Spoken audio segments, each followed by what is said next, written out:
श्री साई सच्चरित्र अध्याय 7। अद्भुत अवतार श्री साई बाबा की प्रकृति, उनकी यौगिक क्रियाएं, उनकी सर्वव्यापकता, कुष्ठ रोगी की सेवा, खापरडे के पुत्र को प्लेग, पंढरपुर गमन। अद्भुत अवतार। श्री साई बाबा समस्त यौगिक क्रियाओं में पारंगत थे। 6 प्रकार की क्रियाओं के तो वे पूर्ण ज्ञाता थे। 6 क्रियाएं, जिनमें धोती, एक 3 इंच चौड़े व 22 लंबे कपड़े के भीगे हुए टुकड़े से पेट को स्वच्छ करना, खंड योग अर्थात अपने शरीर के अवयवों को पृथक पृथक कर उन्हें पुनः पूर्ववत जोड़ना, और समाधि आदि भी सम्मिलित हैं। यदि कहा जाए कि वे हिंदू थे तो आकृति से वे यवन से प्रतीत होते थे। कोई भी यह निश्चयपूर्वक नहीं कह सकता था कि वे हिंदू थे या यवन। वे हिंदुओं का रामनवमी उत्सव यथाविधि मनाते थे और साथ ही मुसलमानों का चंदनोत्सव भी। वे उत्सव में कुश्ती को प्रोत्साहन तथा विजेताओं को पर्याप्त पुरस्कार देते थे। गोकुल अष्टमी को वे गोपालकाला उत्सव भी बड़ी धूमधाम से मनाते थे। ईद के दिन वे मुसलमानों को मस्जिद में नमाज पढ़ने के लिए आमंत्रित किया करते थे। एक समय मुहर्रम के अवसर पर मुसलमानों ने मस्जिद में ताजिए बनाने तथा कुछ दिन वहां रखकर फिर जुलूस बनाकर गांव से निकालने का कार्यक्रम रचा। श्री साई बाबा ने केवल 4 दिन ताजियों को वहां रखने दिया और बिना किसी रागद्वेष के 5वें दिन वहां से हटवा दिया। यदि कहें कि वे यवन थे तो उनके कान हिंदुओं की रीति के अनुसार छिदे हुए थे, और यदि कहें कि वे हिंदू थे तो वे सुनता कराने के पक्ष में थे। नाना साहेब चांदोरकर, जिन्होंने उनको बहुत समीप से देखा था, उन्होंने बतलाया कि उनकी सुन्नत नहीं हुई थी। साई लीला पत्रिका श्री भी देव द्वारा लिखित शीर्षक बाबा यवन की हिंदू, पृष्ठ 562 देखो। यदि कोई उन्हें हिंदू घोषित करें तो वे सदा मस्जिद में निवास करते थे, और यदि यवन कहें तो वे सदा वहां धूनी प्रज्वलित रखते थे तथा अन्य कर्म जो इस्लाम धर्म के विरुद्ध है, जैसे चक्की पीसना, शंख तथा घंटानाद, होम आदि कर्म करना, अन्नदान और अर्घ्य द्वारा पूजन आदि सदैव वहां चलते रहते थे। यदि कोई कहे कि वे यवन थे तो कुलीन ब्राह्मण और अग्निहोत्री भी अपने नियमों का उल्लंघन कर सदा उनको साष्टांग नमस्कार किया करते थे। जो उनके स्वदेश का पता लगाने गए, उन्हें अपना प्रश्न ही विस्मृत हो गया और वे उनके दर्शन मात्र से मोहित हो गए। अस्तु इसका निर्णय कोई न कर सका कि यथार्थ में साई बाबा हिंदू थे या यवन। इसमें आश्चर्य ही क्या है। जो अह व इंद्रियजन्य सुखों को तिलांजलि देकर ईश्वर की शरण में आ जाता है तथा जब उसे ईश्वर के साथ अभिन्नता प्राप्त हो जाती है, तब उसकी कोई जाति पाति नहीं रह जाती। इसी कोटि में श्री साई बाबा थे। वे जातियों और प्राणियों में किंचित मात्र भी भेदभाव नहीं रखते थे। फकीरों के साथ वे आमिष और मछली का सेवन भी कर लेते थे। कुत्ते भी उनके भोजन पात्र में मुंह डालकर स्वतंत्रतापूर्वक खाते थे, परंतु उन्होंने कभी कोई आपत्ति नहीं की। ऐसा अपूर्व और अद्भुत श्री साई बाबा का अवतार था। गत जन्मों के शुभ संस्कारों के परिणामस्वरूप मुझे भी उनके श्री चरणों के समीप बैठने और उनका सत्संग लाभ उठाने का सौभाग्य प्राप्त हुआ। मुझे जिस आनंद व सुख का अनुभव हुआ, उसका वर्णन मैं किस प्रकार कर सकता हूं। यथार्थ में बाबा अखंड सच्चिदानंद थे। उनकी महानता और अद्वितीयता का बयान कौन कर सकता है। जिसने उनके श्रीचरणमलों की शरण ली, उसे साक्षात्कार की प्राप्ति हुई। अनेक सन्यासी, साधक और मुमुक्षुजन भी श्री साई बाबा के पास आया करते थे। बाबा भी सदैव उनके साथ चलते फिरते, उठते बैठते, उनसे वार्तालाप कर उनका चित्तरंजन किया करते थे। अल्लाह मालिक सदैव उनके होठों पर था। वे कभी भी विवाद और मतभेद में नहीं पड़ते थे तथा सदा शांत और स्थिर रहते थे, परंतु कभी कभी वे क्रोधित हो जाया करते थे। वे सदैव ही वेदांत की शिक्षा दिया करते थे। कोई भी अंत तक न जान सका कि श्री साई बाबा वास्तव में कौन थे। अमीर और गरीब दोनों उनके लिए एक समान थे। वे लोगों के गुह्य व्यापार को पूर्णतया जानते थे, और जब वे रहस्य प्रकट करते तो सब विस्मित हो जाते थे। स्वयं ज्ञानावतार होकर भी वे सदैव अज्ञानता का प्रदर्शन किया करते थे। उन्हें आदर सत्कार से सदैव अरुचि थी। इसी प्रकार का श्री साई बाबा का वैशिष्ट्य था। थे तो वे शरीरधारी, परंतु कर्मों से उनकी ईश्वरीयता स्पष्ट झलकती थी। शिरडी के सकल नरनारी उन्हें परब्रह्म ही मानते थे। बाबा की प्रकृति। मैं मूर्ख जो हूं, श्री साई बाबा की अद्भुत लीलाओं का वर्णन नहीं कर सकता। शिरडी के प्रायः समस्त मंदिरों का उन्होंने जीर्णोद्धार किया। श्री तात्या पाटिल के द्वारा शनि, गणपति, शंकर, पार्वती, ग्राम्य देवता और हनुमान जी आदि के मंदिर ठीक करवाए। उनका दान भी विलक्षण था। दक्षिणा के रूप में जो धन एकत्रित होता था उसमें से वे किसी को 20 रुपए, किसी को 15 रुपए या किसी को 50 रुपए इस प्रकार प्रतिदिन स्वच्छतापूर्वक वितरण कर देते थे। प्राप्तिकर्ता उसे शुद्ध दान समझता था। बाबा की भी सदैव यही इच्छा थी कि उसका उपयुक्त रीति से व्यय किया जाए। बाबा के दर्शन से भक्तों को अनेक प्रकार का लाभ पहुंचता था। अनेकों निष्कपट और स्वस्थ बन गए, दुष्टात्मा पुण्यात्मा में परिणत हो गए, अनेकों कुष्ठ रोग से मुक्त हो गए और अनेकों को मनोवांछित फल की प्राप्ति हो गई, पंगुओं की पंगुता नष्ट हो गई। उनकी कीर्ति दूर दूर तक फैलती गई और भिन्न भिन्न स्थानों से यात्रियों के झुंड शिरडी आने लगे।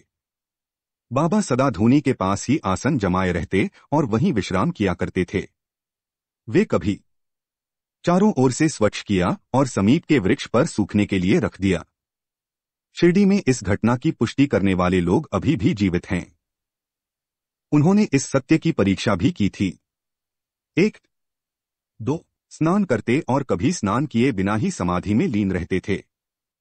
वे सिर पर एक साफा, कमर में एक धोती और तन ढकने के लिए एक कफनी धारण करते थे। प्रारंभ से ही उनकी वेशभूषा इसी प्रकार थी। अपने जीवन काल के पूर्वार्ध में वे गांव में चिकित्सा कार्य भी किया करते थे। रोगियों को निदान कर उन्हें औषधि भी देते थे और उनके हाथ में अपरिमित यश था। इस कारण से वे अल्पकाल में ही योग्य चिकित्सक विख्यात हो गए। यहाँ केवल एक ही घटना का उल्लेख किया जाता है जो बड़ी विचित्र सी है। विलक्षण नेत्र चिकित्सा। एक भक्त की आंखें बहुत लाल हो गई थीं। उनमें सूजन भी आ गई थी। शिरडी सरीखे छोटे ग्राम में डॉक्टर कहा। तब भक्तगण ने रोगी को बाबा के समक्ष उपस्थित किया। इस प्रकार की पीड़ा में डॉक्टर प्रायः लेप, मरहम, अंजन, गाय का दूध तथा कर्पूरयुक्त औषधियों को प्रयोग में लाते हैं। पर बाबा की औषधि तो सर्वथा ही भिन्न थी। उन्होंने भिलावा पीसकर उसकी 2 गोलियां बनाईं और रोगी के नेत्रों में एक एक गोली चिपकाकर कपड़े की पट्टी से आंखें बांध दीं। दूसरे दिन पट्टी हटाकर नेत्रों के ऊपर जल के छींटे छोड़े गए। सूजन कम हो गई और नेत्र प्रायः निरोग हो गए। नेत्र शरीर का एक अति सुकोमल अंग है, परंतु बाबा की औषधि से कोई हानि नहीं पहुंची, बल्कि नेत्रों की व्याधि दूर हो गई। इस प्रकार अनेक रोगी निरोग हो गए। यह घटना तो केवल उदाहरण स्वरूप ही यहां दी गई है। बाबा की यौगिक क्रियाएं। बाबा को समस्त यौगिक प्रयोग और क्रियाएं ज्ञात थीं। उनमें से केवल 2 का ही उल्लेख यहां किया जाता है। 1, धौती क्रिया, आंतें स्वच्छ करने की क्रिया, प्रति तीसरे दिन बाबा मस्जिद से पर्याप्त दूरी पर एक वट वृक्ष के नीचे किया करते थे। एक अवसर पर लोगों ने देखा कि उन्होंने अपनी आंतों को उदर से बाहर निकालकर उन्हें साधारण धौती क्रिया एक 3 इंच चौड़े व 22 फुट लंबे गीले कपड़े के टुकड़े से की जाती है। इस कपड़े को मुंह के द्वारा उदर में उतार लिया जाता है तथा उसे लगभग आधा घंटे तक रखे रहते हैं ताकि उसका पूरा प्रभाव हो जाए। तत्पश्चात उसे बाहर निकाल लेते हैं। पर बाबा की तो यह धौती क्रिया सर्वथा विचित्र और असाधारण ही थी। 2 खंडयोग। एक समय बाबा ने अपने शरीर के अवयव पृथक पृथक कर मस्जिद के भिन्न भिन्न स्थानों में बिखेर दिए। अकस्मात उसी दिन एक महाशय मस्जिद में पधारे और अंगों को इस प्रकार यहाँ वहां बिखरा देखकर बहुत ही भयभीत हुए। पहले उनकी इच्छा हुई कि ग्राम अधिकारी को यह सूचना देनी चाहिए कि किसी ने बाबा का खून कर उनके टुकड़े टुकड़े कर दिए हैं, परंतु सूचना देने वाला ही पहले पकड़ा जाता है, यह सोचकर वे मौन रहे। दूसरे दिन जब वे मस्जिद में गए तो बाबा को पूर्ववत हृष्ट पुष्ट और स्वस्थ देखकर उन्हें बड़ा विस्मय हुआ। उन्हें ऐसा लगा कि पिछले दिन जो दृश्य देखा था वह कहीं स्वप्न तो नहीं था। बाबा बाल्याकाल से ही यौगिक क्रियाएं किया करते थे और उन्हें जो अवस्था प्राप्त हो चुकी थी उसका सत्य ज्ञान किसी को भी नहीं था। चिकित्सा के नाम से उन्होंने कभी किसी से 1 पैसा भी स्वीकार नहीं किया। अपने उत्तम लोकप्रिय गुणों के कारण उनकी कीर्ति दूर दूर तक फैल गई। उन्होंने अनेक निर्धनों रोगियों को स्वास्थ्य प्रदान किया। इस प्रसिद्ध डॉक्टरों के डॉक्टर, मसीहों के मसीहा ने कभी अपने स्वार्थ की चिंता न कर अनेक विघ्नों का सामना किया तथा स्वयं असहनीय वेदना और कष्ट सहन कर सदैव दूसरों की भलाई की और उन्हें विपत्तियों में सहायता पहुंचाई। वे सदा परकल्याणार्थ चिंतित रहते थे। ऐसी ही एक घटना नीचे दी है जो उनकी सर्वव्यापकता तथा महान दयालुता की द्योतक हैं। बाबा की सर्वव्यापकता और दयालुता। सन 1910 में बाबा दीपावली के शुभ अवसर पर धूनी के समीप बैठे हुए अग्नि ताप रहे थे तथा साथ ही धूनी में लकड़ी डालते जा रहे थे। धूनी प्रचंडता से प्रज्वलित थी। कुछ समय पश्चात उन्होंने लकड़ियां डालने के बदले अपना हाथ धूनी में डाल दिया। हाथ बुरी तरह से झुलस गया।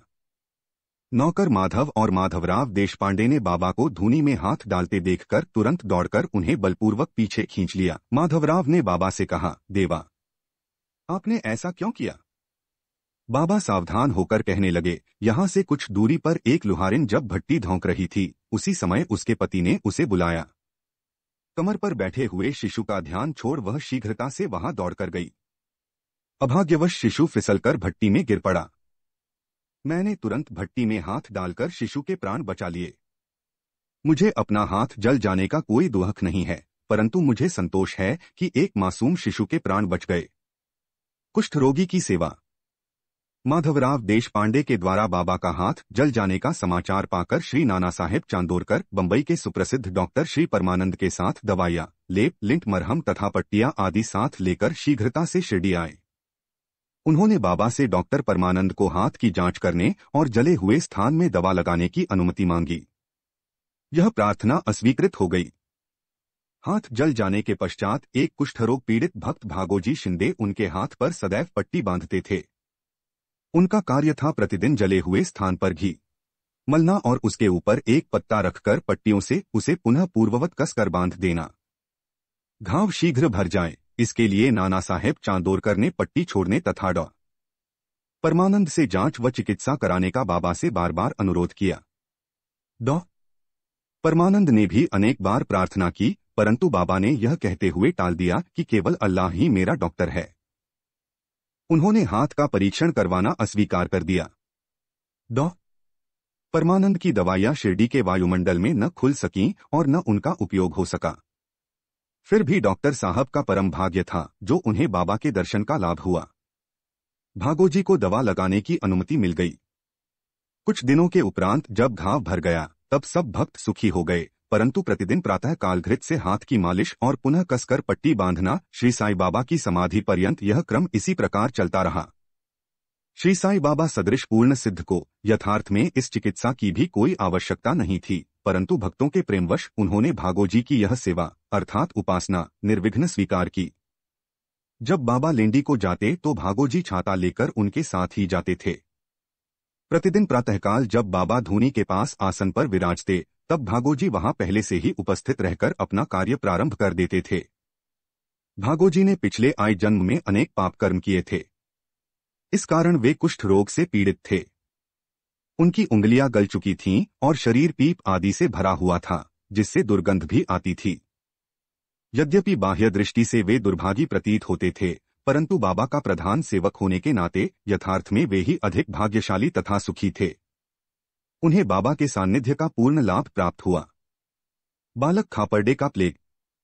अब मैं बाबा की एक दूसरी अद्भुत लीला का वर्णन करूंगा। श्रीमती खापर्डे अमरावती के श्री दादा साहेब खापर्डे की धर्मपत्नी अपने छोटे पुत्र के साथ कई दिनों से शिरडी में थीं। पुत्र तीव्र ज्वर से पीड़ित था, पश्चात उसे प्लेग की गिल्टी गांठ भी निकल आई। श्रीमती खापर्डे भयभीत हो बहुत घबराने लगीं और अमरावती लौट जाने का विचार करने लगीं। संध्या समय जब बाबा वायुसेवन के लिए वाड़े, अब जो समाधि मंदिर कहा जाता है, के पास से जा रहे थे, तब उन्होंने उनसे लौटने की अनुमति मांगी तथा कंपित स्वर में कहने लगीं कि मेरा प्रिय पुत्र प्लेग से ग्रस्त हो गया है, अतः अब मैं घर लौटना चाहती हूँ। प्रेमपूर्वक उनका समाधान करते हुए बाबा ने कहा, आकाश में बहुत बादल छाए हुए हैं, उनके हटते ही आकाश पूर्ववत स्वच्छ हो जाएगा। ऐसा कहते हुए उन्होंने कमर तक अपनी कफनी ऊपर उठाई और वहां उपस्थित सभी लोगों को अंडों के बराबर 4 गिल्टियां दिखाकर कहा, देखो मुझे अपने भक्तों के लिए कितना कष्ट उठाना पड़ता है, उनके कष्ट मेरे हैं। यह विचित्र और असाधारण लीला देखकर लोगों को विश्वास हो गया कि संतों को अपने भक्तों के लिए किस प्रकार कष्ट सहन करने पड़ते हैं। संतों का हृदय मोम से भी नरम तथा मक्खन जैसा कोमल होता है। वे अकारण ही भक्तों से प्रेम करते और उन्हें अपना निजी संबंधी समझते हैं। पंढरपुर गमन और निवास। बाबा अपने भक्तों से कितना प्रेम करते और किस प्रकार उनकी समस्त इच्छाओं तथा समाचारों को पहले से ही जान लेते थे, इसका वर्णन कर मैं यह अध्याय समाप्त करूंगा। नाना साहेब चांदोरकर बाबा के परम भक्त थे। वे खानदेश में नंदुरबार के मामलतदार थे। उनका पंढरपुर को तबादला हो गया और श्री साईं बाबा की भक्ति उन्हें फलदायी हो गई, क्योंकि उन्हें पंढरपुर, जो भूवैकुंठ पृथ्वी का स्वर्ग सदृश ही समझा जाता है, उसमें रहने का अवसर प्राप्त हो गया। नाना साहेब को शीघ्र ही कार्यभार संभालना था, इसलिए वे किसी को पूर्व पत्र या सूचना दिए बिना ही शीघ्रता से शिरडी को रवाना हो गए। वे अपने पंढरपुर शिरडी में अचानक ही पहुंचकर अपने विठोबा बाबा को नमस्कार कर फिर आगे प्रस्थान करना चाहते थे। नाना साहेब के आगमन की किसी को भी सूचना न थी, परंतु बाबा तो सर्वज्ञ थे। जैसे ही नाना साहेब नीमगांव पहुंचे, जो शिरडी से कुछ ही दूरी पर है, बाबा म्हालसाबती, अप्पा शिंदे और काशीराम से वार्तालाप कर रहे थे। उसी समय मस्जिद में स्तब्धता छा गई और बाबा ने अचानक ही कहा, चलो चारों मिलकर भजन करें। पंढरपुर के द्वार खुले हुए हैं, यह भजन प्रेम पूर्वक गाए। पंढरपुरला जायाचे जायाचे तिथेच मजला राह्याचे, तिथेच मजला राह्याचे, घर ते माझ्या रायाचे, सब मिलकर गाने लगे। भावार्थ, मुझे पंढरपुर जाकर वहीं रहना है, क्योंकि वह मेरे स्वामी ईश्वर का घर है।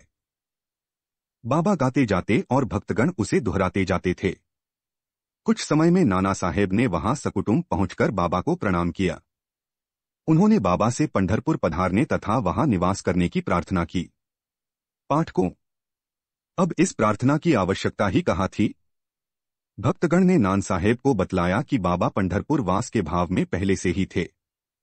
यह सुनकर नाना साहेब द्रवित हो श्री चरणों पर गिर पड़े और बाबा की आज्ञा तथा आशीर्वाद प्राप्त कर वे पंढरपुर को रवाना हो गए। बाबा की कथाएं अनंत है। अन्य विषय जैसे मानव जन्म का महत्व, बाबा का भिक्षावृत्ति पर निर्वाह, बाईजाबाई की सेवा तथा अन्य कथाओं को अगले अध्याय के लिए शेष रखकर अब मुझे यहाँ विश्राम करना चाहिए। श्री सद्गुरु साईनाथार्पणमस्तु। शुभं भवतु।